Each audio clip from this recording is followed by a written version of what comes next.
Ето ни отново след краткото прекъсване. Екипът ни се намира на писта РС Сливница, където се провежда трети кръг от държавния шампионат по електромоделизъм. Днес ще станем свидетели на квалификациите. Изключително добри състезатели в това хоби, за това останете с нас до края.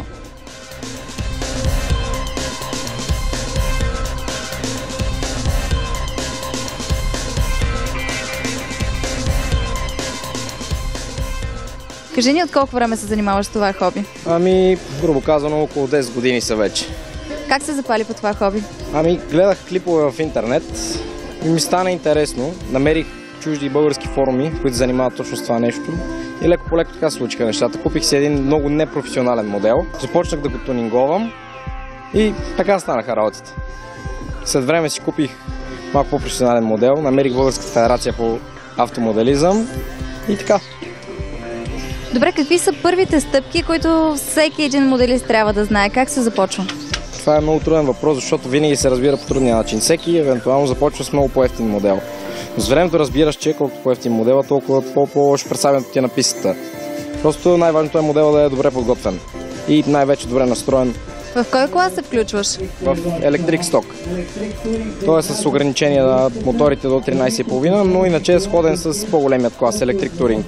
Разликата е единствено само в моторите. Колко време ти отне да стигнеш до този клас? Около 2 години. Карах в сток деца и след това реших просто да си купя по-хубав модел и да мина в този клас. Кажи ни малко повече и за твоя модел. Това може би е най-интересно за всеки един зрител, защото това е малък прототип на истинска кола. Да. В общи линии е точно така. Моят модел е модел от 2013 година. Моделът е изцяло с карбоново шаси. Повечето детайли по него са или карбон или алуминий. Има маслени амортисьори. Диференциал е копия точно на пистски диференциали на колите с планетарни колела. Насякъде на лагери няма нито една втулка по него. Моторите са безчеткови. Материите са литиево-полимерни, тези, които използваме. Доволен ли си от твоето представяне днес? Може да се каже, но може доста по-добре. Първият ми старт беше много добър. На втория имах техническа повреда. Откачи се една кормилна щанга и докато отстрем повредата, завърших доста по-назад в класирането. Но това според мен не е проблем, защото има 2 квалификации днес и една утре. Вятам, че ще бъде по-добро представянето. Коя може да е най-тежката повреда, която моделът ни може да получи по време на състезание? Те повредите може да са много. То в общи линии всяка напреда може да изкара извън старта и да не направиш добро представяне, но най-лошото е да изгориш електрониката. Защото това не може да се поправи бързо по време на старта и отнема доста време. Може да щупиш шаси, носаж, да щупиш и това също са неща, които не се отстраняват бързо тези повреди. Много са нещата, не едно. Прави ми впечатление, че разполагате се за изключително оборудване. Имате паузи преди всеки един клас. Успяваш ли за 5 минути да поправиш своя модел и какви са необходимите инструменти и неща, които трябва да носиш със себе си? Имаш ли всяка една част като резервна? В повечето случаи успяваме да го поправиме. Малко бързаме и става голямо напрежение, но успяваме. Части нямаме абсолютно всичко налично, каквото може да щупиме. И в някои случаи се правя с подръчни материали, лепило, лепене и така нататък. Има неща.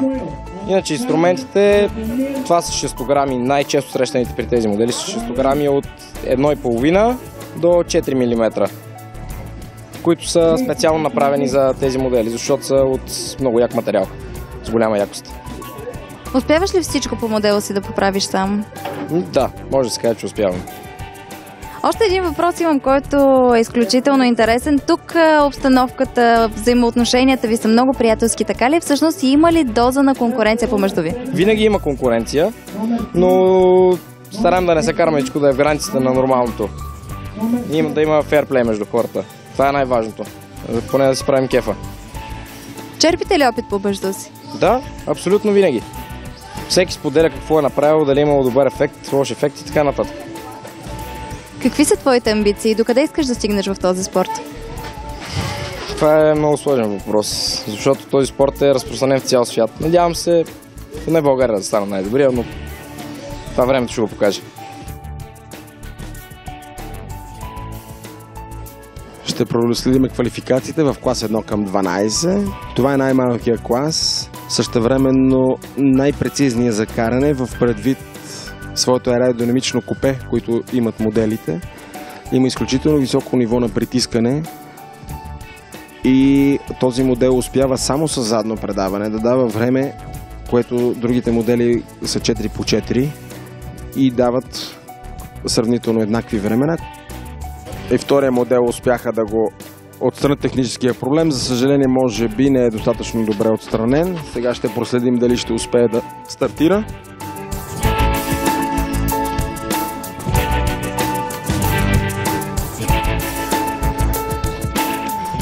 Явно продължава да има някакъв лек технически проблем, тъй като се вижда, че копето или нещо от някоя част от шасито докосва до асфалта, което пречи много на представянето. Както казах, тези модели са изключително прецизни и най-малкият неточност веднага довежда до изключително трудното каране. Но при добра настройка този модел е изключително благодатен за управление поради високата си устойчивост от много силното притискане, което му дава копето, и от микропор гумите, които са оборудвани. Изключително важна настройка за доброто поведение е задния диференциал, тъй като там се предава силовото движение и състезателите отделят много време да могат да направят точните настройки за точния момент на зацепване на цялата мощ към гумите. Ако не бъде направено точно, веднага модела започва да става нестабилен, ако е прекалено силно зацепен задния диференциал, защото отдава цялата мощ към гумите и това го прави нервна задницата. Другия вариант, ако задния диференциал е прекалено разхлабен, съответно модела ще губи мощност и няма да може да влиза в завоите и да излиза по подходящ начин. Този модел прилича, има аналог в бензиновите on-road състезания в клас 1 към 8, където абсолютно същите копета, вече в по-голям мащаб, позволяват на бензиновите модели да развиват скорости над 120 км в час. Както направите, така и в завоите успяват да постигнат наистина впечатляващи скорости. Състезателите от квалификацията ще трябва още да се постараят, за да направят наистина моделите си доста устойчиви, но факта е, че с всяка квалификация времената стават все по-добри. Състезателите също свикват с моделите си и започват да ги карат.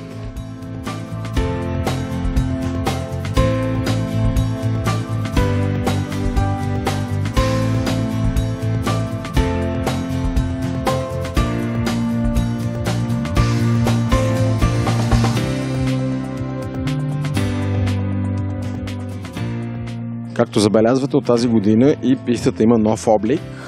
Зоните за сигурност и шиканите са пребоядисани наново. По този начин дава изключително добра визия на пистата и пилотите много по-добре се ориентират в това къде е пистата, къде е сейфти зоната, къде са шиканите. И наистина пистата придобива един изключително добър европейски вид. И се надяваме в следващите години да може да проведем на тази писта и европейски състезания в електромоделизма.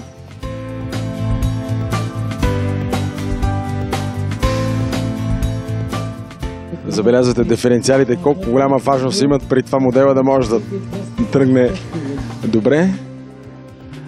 Важното, че състезателите, въпреки трудностите в тази гонка, наистина се забавляват, успявайки да намерят своето състезателно темпо и да се борят пак за позиция.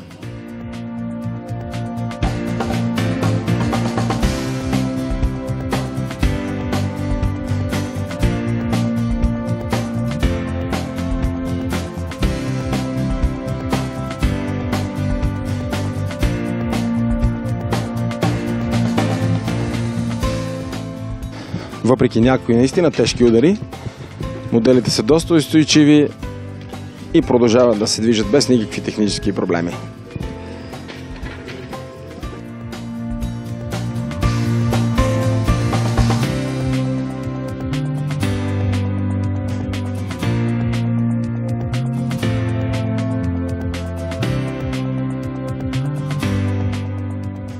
Кажи ни от колко време се занимаваш с това хоби? Ами, в момента съм на 10 години, тази година станах. Записвате се от 9 години, само тогава може и се занимавам от към 5-6 месеца.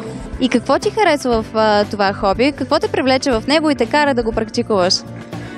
Привлече ме, един път бях на леденика на такова състезание, едни приятели ми казаха и попитах тати дали може. Тогава бях на 7 години, чак след 2 години успях, треньора вече беше друг и сега е забавно да карам с другите хора.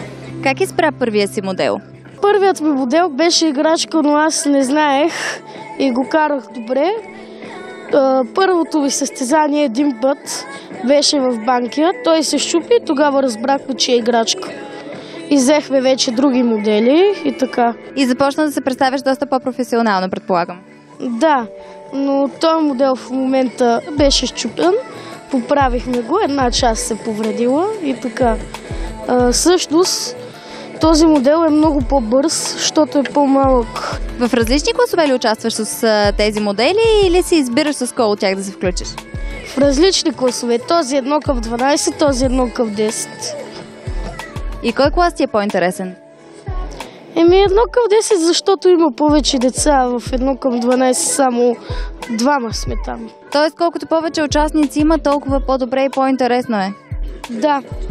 А когато са примерно двама, няма медал за трети. Ти каза, че посещаваш треньор, който те учи на всичко това. Кажи ни, какви са първите стъпки по време на обучението? На какво първо ви учи?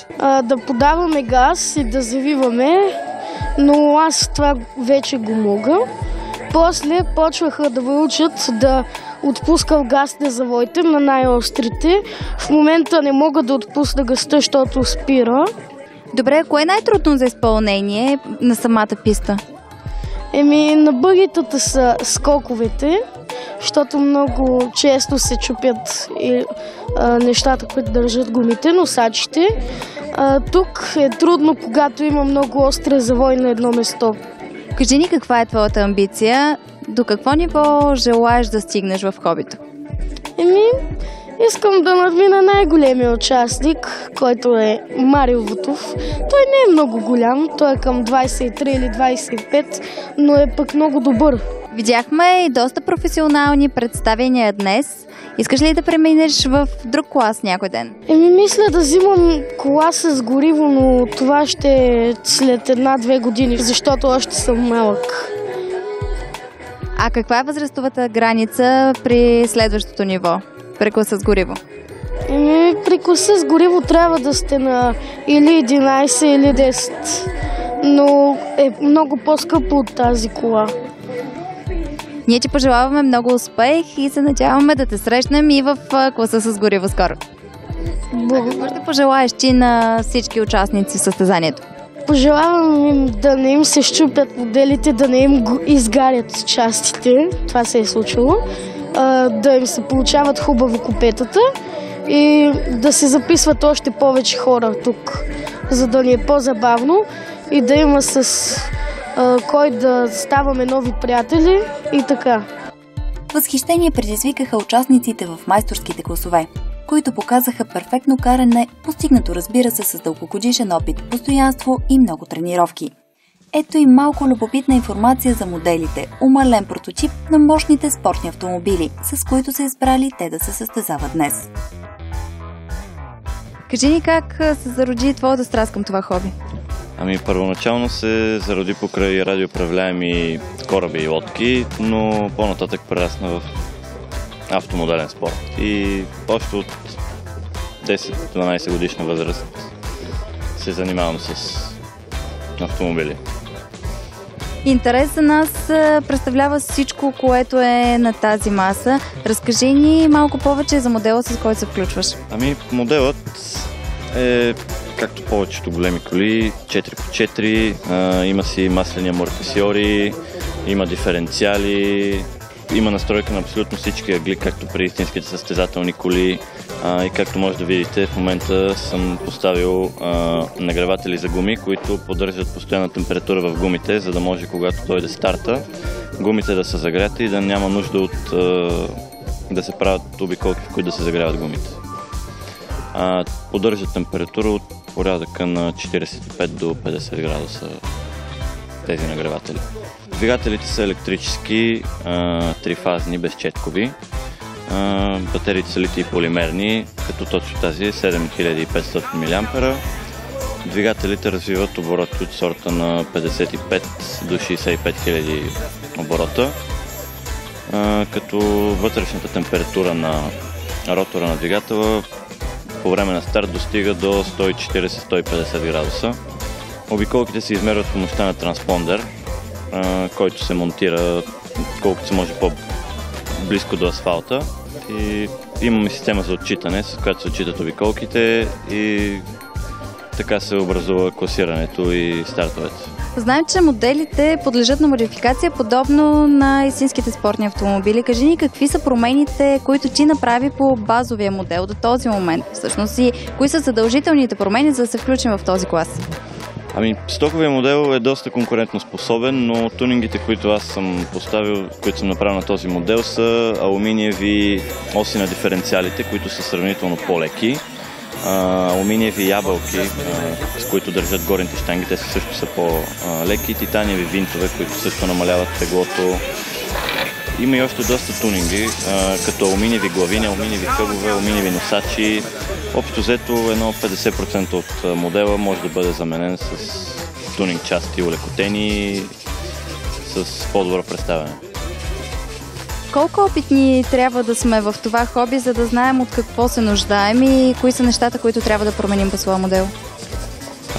Човек започва да се ориентира в това как се настроива модела и как се случват нещата след първите 2-3 години, когато вече е понаучил този от онзи, види, прочете по форуми и така нататък. Но лично на мен ми отне доста време. Дори още се уча, като имам още много да уча. И това е един от най-интересните аспекти на това хоби, че винаги има още какво да научиш. Ти си един от най-големите надежди в спорта за България. Кажи ни, взимал ли си участие в чужди състезания? Не, до сега не съм. Но се надявам до година. Живот и здраве, може би. Какво те спира да вземеш участие в подобно състезание?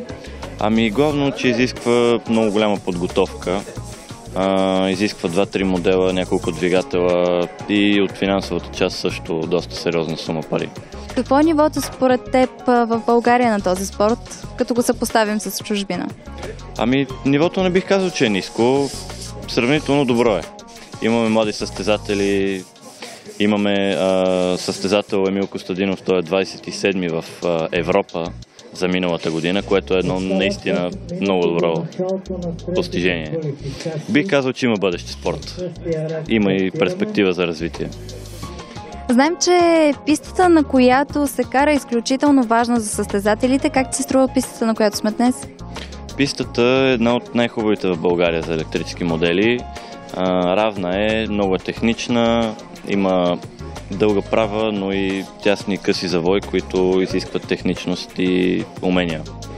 Пистата е наистина хубава, особено след като се пребоядиса, повторихме контурите и стана като нова. Какви са твоите пожелания към всички състезатели, занимаващи се с модели в България? Пожелавам главно успех и да имат възможност да се занимават с любимото си хоби. Ще проследим надпреварата в клас 1/16. Това е по-малък клас от другите. Тук моделите пак са оборудвани с 4x4 задвижване и са най-по-близкия аналог до истинските автомобили.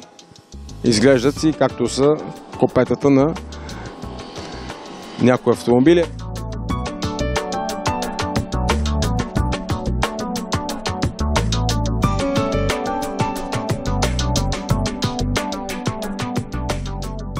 В този клас моделите, тъй като са по-малки и по-леки, мощността на моторите е същата, затова моделите са изключително бързи и състезателите трябва доста прецизно да ги управляват, иначе изхвърчат от пистата. Забелязвате вече майсторско каране. Модела доста прецизно минава, почти по идеалната траектория, без да докосва шиканите и това ще отрази, сигурно ще направи най-добрата обиколка. Състезателя, който управлява този голям модел, се състезава и в другите дела, както и в сток, така и в туринг, и опита, който е натрупал, показва, виждате, с едно прецизно чисто поведение успява да затвори другия състезател с една обиколка, но втори състезател не се отказва, за съжаление, прекалено много голямата амбиция му помага да се качва по-високо по шиканите, което веднага му помага да се обръща.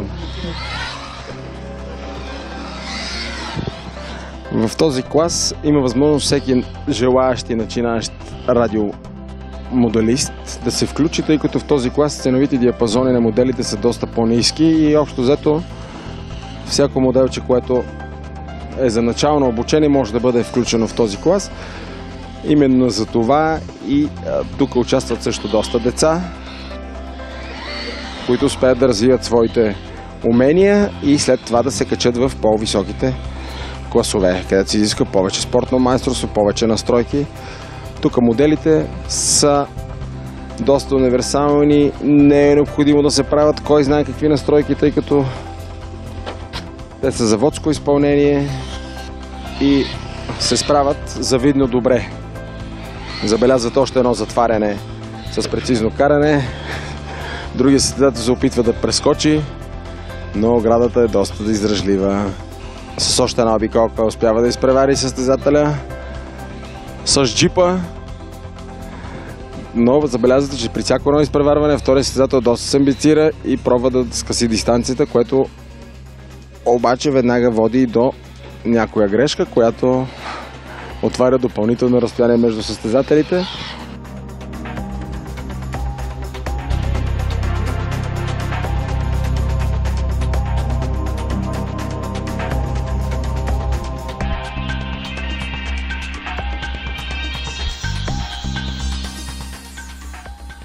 Кажи ни, принцеса, как се казваш? Мартина. Ти си изключително добра. Вече заснехме твоето представяне на състезанието. Кажи ми от колко време се занимаваш с електромодели? От 1 година. И как започна да се занимаваш с това хоби? Какво те грабна в него? Че е много интересно. Кое е интересно? Карането на колички и състезаването. Ти се включи в 2 класа. Кажи ми кои класове взе участие. 1 към 16 и 1 към 10. Каква е разликата между тези 2 класа? Че един е по-малък, а другия е по-голям. А къде ти е по-интересно да караш? 1 към 16. Там е по-интересно. Защо? Защото са по-бързи моделите. Добре, кажи ми малко повече за модела, който сега държиш в ръцете си. Той е бърз, завива и е с широки носачи. А кой ти помага да поправяш своя модел? Баща ми. Той ли всъщност бе инициатора ти да се включиш в това хоби? От него ли се запали? Да. Кажи ни на колко състезания си ходила през тази година? 3. И как се представи в тях? Добре. Видяхме, че взе участие с много други състезатели. Кой според те представлява най-голяма конкуренция за теб? Коце Йорданов. Добре, разкажи ми нещо друго по-интересно за твоя модел. Как бе направен и кога всъщност ти получи първия си модел?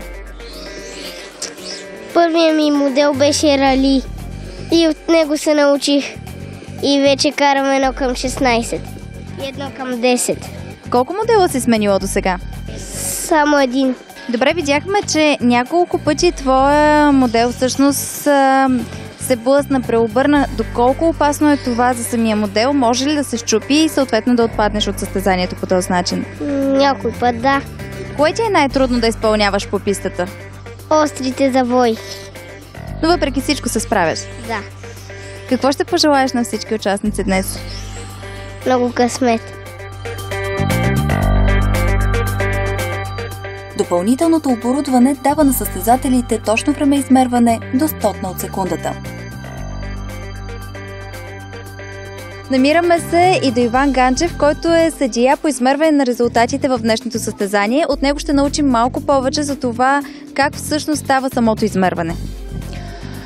Бих казал, че измерване точно на резултатите в състезанието е един от основните компоненти от него. Разполагаме с техника, която изключително точно мери до 1000 от секундата.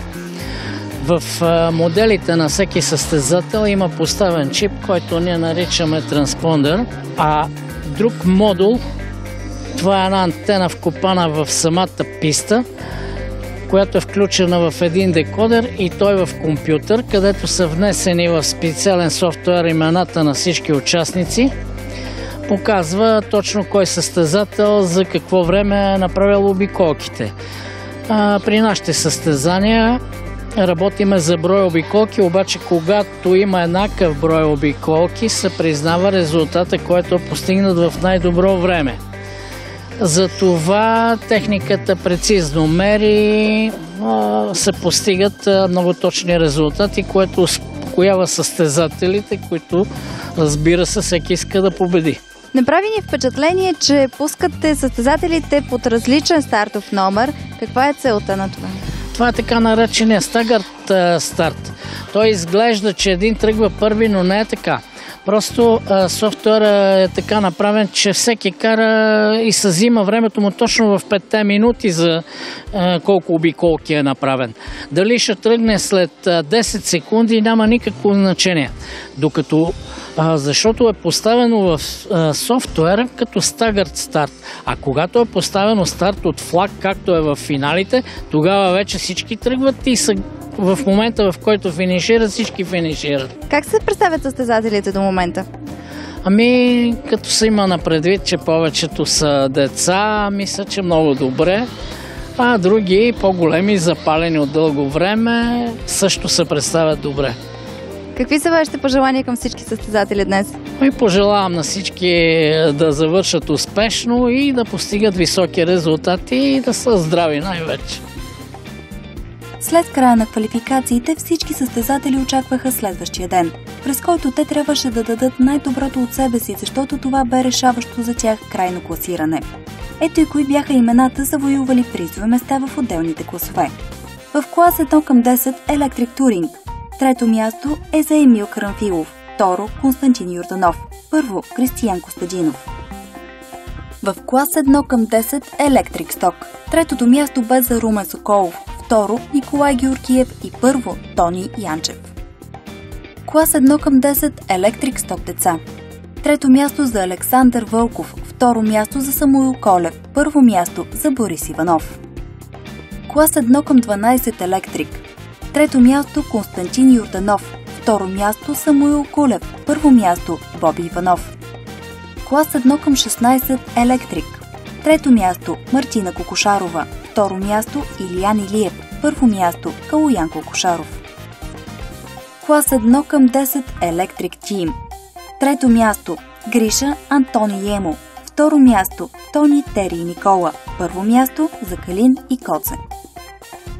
Така приключват и квалификациите от трети кръг на държавния шампионат по електромоделизъм. Както виждате, до мен са и бъдещите надежди на България в този спорт. Надявам се, че ви е било интересно и че сте се забавлявали. Единственото, което ние можем да си пожелаем, е много успехи през новия сезон. От мен Деница, чао!